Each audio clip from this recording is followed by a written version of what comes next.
and playing basketball again for a couple of years. It wasn't as great as he was in his prime, but still, you don't want to go one-on-one with him. I mean, you'd probably rather go one-on-one with anybody else in the lobby.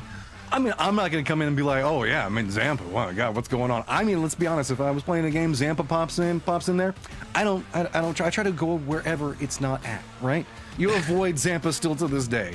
So with this, plane path up and in the air, you can see this is our last round for everything that is going on for PUBG Masters Americas. So line up pretty far to the east. That means that if you're an El Pozo team, it's going to be a little bit rough. That's a spooky plane because, you know, as we've been talking about how safe and kind these Miramar circles have been, but you see a plane like that and all of a sudden you start looking at these far eastern circles and, dare I say it, the potential of the worst case / best case scenario, depending on where you fall along the line, getting one of those really super far eastern circles that maybe get the island. Well, let's find out. Look, I'm not a greedy man. Okay. I was going to say, I'm not a greedy man. I'll take a southern island too, and we do have it inside of this circle, as well as its own island a little bit to the west of this. So now, man, if you're a camp up, look at this. Poor Incheck is still in parachutes. 22 is still in parachutes. I mean, that is probably one of the worst case scenario circles for a lot of these teams, all these teams that are chasing, really. I mean, Spicy Fish and 300 were looking fantastic. They were assuming that they were going to be probably dead center circle because we've seen that happen so many times on these circles in the south. But this weird shift that cuts off to the east is going to make it so that they have to make these moves, these transitions, these rotations through all these other teams. And the biggest problem right now, gas cans have such a wide split in the center of that circle right now. So many lines of fire. 300 didn't have to move far, so they're repositioning early, but it's going to be a ton of teams rolling down into them. You can see looking up the hillside, they're trying to get a little bit more out of it. Do get a knock, but they have to be cautious. Spicy Fish now also encroaching into their area, rolling through the hillsides next to them, and they have so much vision, and they can try to contest, but all the teams don't have options. You just have to lean into whatever dip you can find, and we all know at this stage, no dip is potentially free. You just have to roll through whatever you can find at this stage. Spicy Fish pulls away from all the fighting as it goes, but outside of the circle, teams are starting to bump into each other, and it's slowing them down. Spicy Fish do find themselves, but they do lose Civ in their approach. This hillside is going to be pivotal in just one moment. Tig's going to see it, but they crest up around seconds, negating with the play that Sonics were trying to set up. And now with this, they've repositioned out of the circle, but it's going to be H1 himself trying to roll through, see if maybe he can get ahead of it, and is just narrowly going to miss it as well. We often talk about PUBG being a game of seconds. Well, you just saw it. Damn. Sonics desperate for these points. They know that they need to get a little bit more kill happy here, playing this edge position, which is why I think we're seeing them play down here. And they, as you said, I mean, they had Zenith right there, but the rotation came in just a second too late because they had to go for the res early. Now they're in a little bit of trouble because Old Times is just hanging out. They're hanging out outside of circle on the high ground, causing problems. And Incheck just rolls right into them. They get the knock onto one of their members, and now you can see that Sonics, who are wanting to get these fights, are now in a little bit more of a precarious positioning. Shrimsy still looking up, H1 trying to see if maybe he can get something out of it, but Old Time's going to be rolling down into Zenith's compound, so inadvertently Sonics kind of getting what they wanted, but they wanted the kills more than anything. Finally, the circle pops, and it leaves all of the water out. H1 lines up, gets the knock onto Letty, but it's going to be dangerous to try to go and make sure he gets that flush. What they need to do, though, they know that this is a position that they're in. They do get the res onto Zampa, but he immediately goes back down to the zone, so they will not give that point away. But they will also lose one player. Tickleton will come out of the blue and rejoin the rest of the squad as they play that ridge line on the southern side, but they've got movement to make as well. This is all going on outside of circle. Well, you can see Oath going down to Kurt and the grenades from STK. The story continues. Sonics has such a difficult decision right now. They know there's a ton of teams that are going to have to move and potential points. If they move, they could find themselves facing too many members in such a small circle. 44 still up. They know that there's an opportunity here for them to at least pick up a couple of kills, but the longer they wait means it's going to be more hazardous to try to push into the safe zone. Meanwhile, Oath's last member just trying to survive right now, spots it out, tries to go for it, does get one of them down, gets a flush as well, but you can see it is so dangerous for them right now. They have managed to catch up and tie Durrani, though. I mean, Luke just going for the brain dead push on the 1v1 and immediately gets roasted. No backup whatsoever, but that's where STK is at right now. They can get away with doing stuff like that. They don't really care. They got first place locked down, but Oath still in it. Shimboy, oh, that's a good flash. Ooh. Tries to juke it, can't quite get away, but Vegas with this back flank might be able to find something, knows the fact that Old Times is going to have to move. Are they going to commit to leaving just quite yet? He could catch them completely unawares, coming up right back behind him. But with the zone coming in, he knows the fact that they might be repositioning around it instead. Going for play onto it, spots out one, gets it down onto him, but no, at range, it's going to be coming in, and it's going to be 300's Vox getting yet another kill.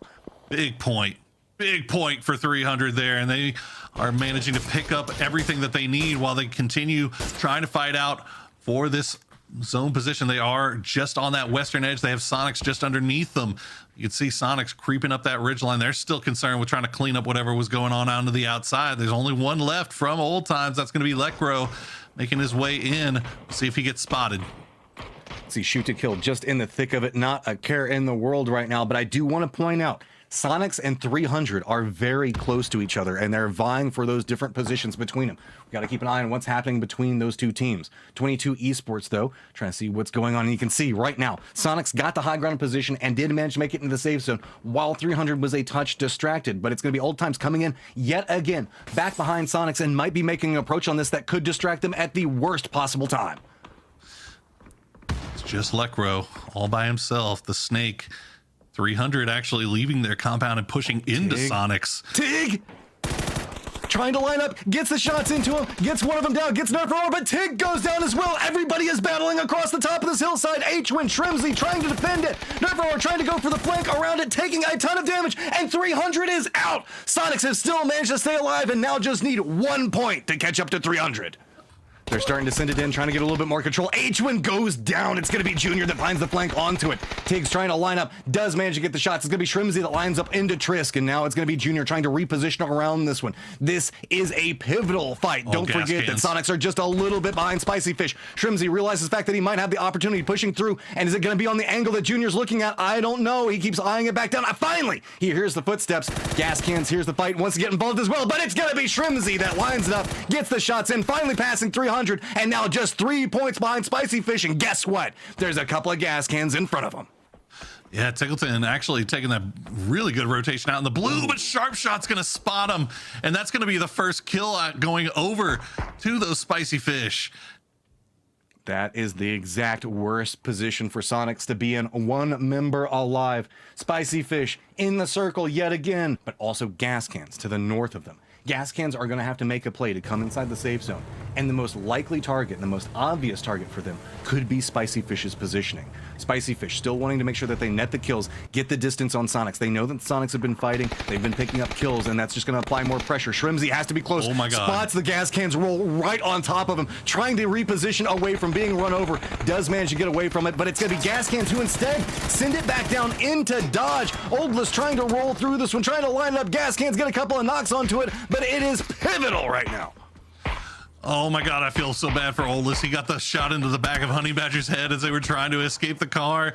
They do find the 2 downs, 2 knocks onto the Dodge boys. They'll pick up those kills clean. Now, can they deal with Lamp and Hikerman from range? They've managed to avoid the line of sight for now. Nikos does find a good angle here. And here, oh, Shrimsy. Ooh, Shrimsy doesn't make it. It's going to go down to Roth as well. So now Spicy Fish feeling much more comfortable. But remember, it's 10 points if you get the round victory. Durney and Oath still have an opportunity if they can line up some kills. Spicy Fish now having to look at the threat that's to their south instead of Durney that's back to the north. And I don't blame Spicy Fish for hanging out in this compound as long as they need to. They know that they were getting chased. They have no idea what the live leaderboard looks like right now, so they are just trying to play this safe at the end, try to just control their zone of position. As we see Durney will find Relo, and that's going to do it for Oath. But that's also going to be Durney picking up an extra point. And a very important point is that is now they've got the distance away from them. That is the absolute worst person, if you're an Oath fan, to feed the kill over to, as they are now locked into that 6th place position. It's just about now, what more can we see coming out from these other teams? 22 has the opportunity and some vision, but if the circle moves a little bit further north, they're going to lose a lot of their cover, and that's exactly what it does. Shoot to kill, now getting in a better and better position as it goes, as it's going to be Spicy Fish that's the team that's going to have to move. Biznaga trying to find the play, steps in, finds a safe position to play from, but Kapitan gets the down onto Penta. Now Smoke's going to start to come through to block out any vision on what's happening. Biznaga knows exactly where they are, and it's being that information, but Purdy knows what's happening, gets the revenge knock at a very important point. Rogi now has to figure out how he wants to play this one, as Biznaga was the guy that was feeding information. Kapitan now moving forward, as well as everybody is pushing in to shoot to kill. They realize an opportunity is to be had here. Oh, here comes Panda with the hard crash. Here's the gunshots going through. The smoke cloud still going on inside the STK room. Raji gonna find Kurt. He gets the Panda finds 2 free kills. That's huge for Durrani, as they will climb up a little bit more and they will continue to try to finish off what's left of STK in 22. Durrani is committed into this, and it's paying off big. Alo now finding himself in a risky position, takes down one, manages to get the flush on the other side of it, but Panda goes down as well. Alo somehow surviving this. Rogi, seeing an opportunity, runs forward, trying to find a spray. He wants to pick up the kills that he lost a second ago. 22 down to just 2 members, and about to take a dangerous peek. Looks in, gets the flush, and realizing he's got that one, it's just dancing around this tiny little shack. Alo's getting ready to step around through it, but it's a little bit more cover, denying it out. Meanwhile, you can see repositioning to the south. It's going to be Spicy Fish that finds the other members of 22 and trying to get it. Oh, Rogi played that so cleverly. I don't even know. Everything's going off everywhere right now. 22 in a very dangerous position. Lost a lot of their members. Rogi the last one up, but you can see Spicy Fish getting more and more comfortable. Durrani doesn't have the capabilities to get the points that they want. Now it's just about pride, and Rogi popping off yet again at a big point. Now the question comes into play. Can he contest against the Spicy Fish? Removing in 3 members. Now exactly where he is, but it's a very dangerous point to push, as we just saw a moment ago. Oh, 22 fighting for that position, man. If they can get a few more points here, you can see on your leaderboard, they can climb up and gain even more PGC points and maybe a couple of an extra $1,000. But Spicy Fish have completed the hold. They've done exactly what they needed to do in this final game to make sure that they hold on to that number 2 spot. Rogi just needs 1 kill, and he's not going to find it. Spicy Fish take the last round and secure themselves a solid 2nd place position off the back of beautiful positioning and just finding the moment to make the play. Money and power, respect my mind, no die from that shout. I pray my dick get big as the Apple Tower, so I can fuck the world for 72 hours. Goddamn, I feel amazing. Damn, I'm in the matrix. My mind is living on cloud 9, and this 9 is never on vacation. Start up that mind.